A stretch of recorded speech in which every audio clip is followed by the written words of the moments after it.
In the aftermath of the deadly suicide bombing in Kabul that killed 13 American servicemen and another 150 people or so, the Biden administration launched a drone strike that they claimed victoriously had killed a couple of deadly ISIS operatives who were in the process of attacking the airport once again. Well, as it turns out, they didn't do that. Who did they kill? They killed an American ally, a guy who was working for a California-based international aid group, a fellow named Mr. Ahmadi, Zamari Ahmadi.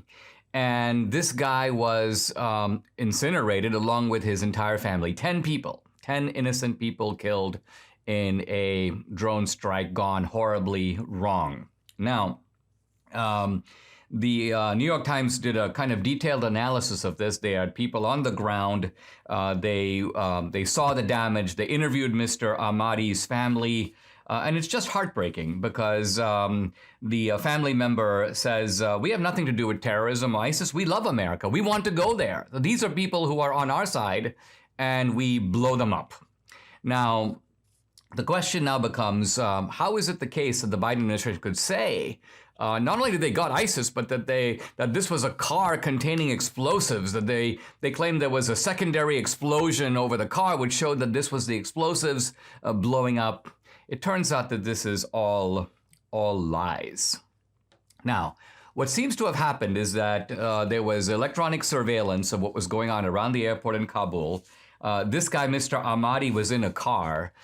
He and a friend were loading not explosives, but canisters of water into their Toyota. And because they had been recorded doing this, there was apparently the belief that these guys might be packing some kind of a car bomb.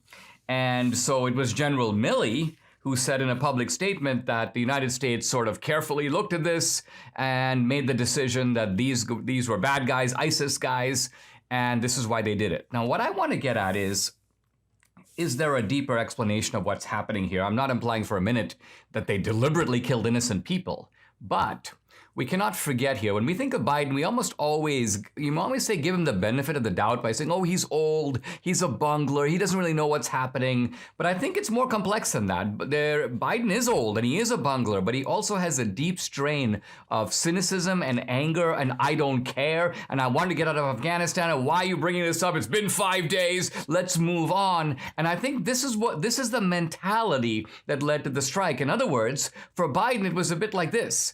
I need to show that I'm doing something so I can get the press and the American people off my back.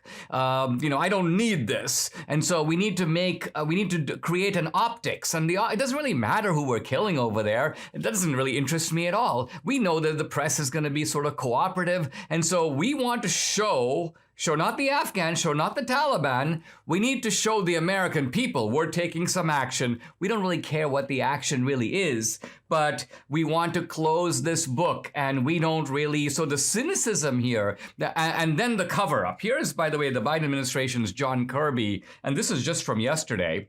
I cannot confirm who we killed in the drone strike. He knows. I cannot confirm is basically a way we killed the wrong guys. But he says, quote, the airstrike was taken to prevent an imminent attack on the airport. So you see right here the immediate attempt to sort of divert attention from who you killed to why we did it.